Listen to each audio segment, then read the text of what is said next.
या मालिकेचे पूर्ण एपिसोड्स पाहण्यासाठी झी5 ॲप डाउनलोड करा।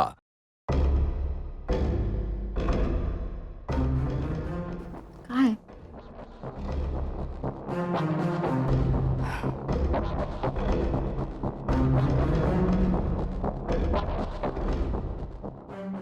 आईसाहेब, आम्ही आत्ताच माय फ्रेंड वहिनीला भेटून आलोय।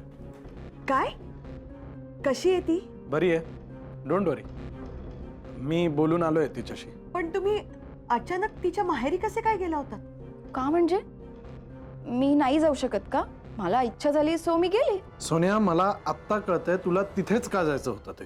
म्हणजे माय फ्रेंड वहिनीने तिच्या आई बाबांना सांगितलं नव्हतं दादा चिडून गेलाय ते। हिला त्यांना अपडेट करायचं होतं। मग मग मग त्यात माझं काय चुकलंय?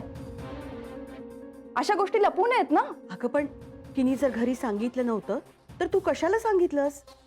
घरी न सांगण्यामागे काहीतरी कारण असेल ना तिचं। एक्झॅक्टली, त्यांना टेन्शन येऊ नये हेच ते कारण होतं। पण मग आता सोनिया सांग, तूच सांग ना, काय टेन्शन क्रिएट केलंयस तू तिकडे? मी काय टेन्शन क्रिएट केलंय? जी गोष्ट त्यांना कळायला हवी होती ती मी फक्त जाऊन त्यांना कळवली। ईशा आपल्याच घरातली एक व्यक्ती आहे ना, मग तिच्या घरचे पण आपलेच आहेत ना, त्यांच्यापासून काय लपवायचं? आणि समजा हीच गोष्ट त्यांना उद्या बाहेरच्यांकडून कळली तर त्यांचं काय मत होईल आपल्याबद्दल? सो मला वाटलं की तिच्या आई बाबांना आपल्याकडून ही गोष्ट कळायला हवी होती, सो मी सांगितली। मला जे वाटलं ते मी केलं। बट एनिवे, मी जे काही करेन ना त्यामध्ये तुम्हाला फक्त मिस्टेक्सच दिसणार आहेत। I can't help it.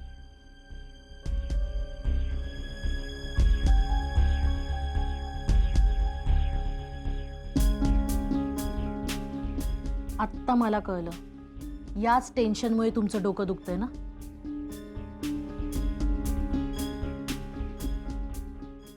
आईसाहेब, तुम्ही टेन्शन नका घेऊ। माय फ्रेंड वहिनीने खूप छान सांभाळून घेतली सिच्युएशन।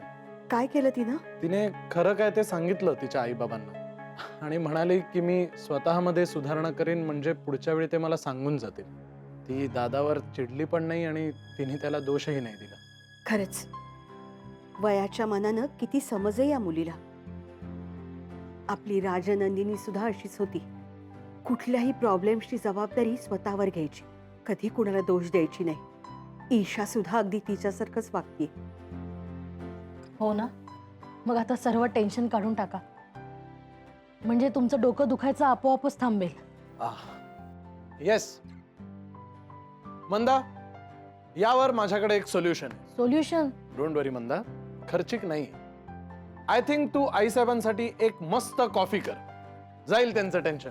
हो चालेल, लगेच आणते।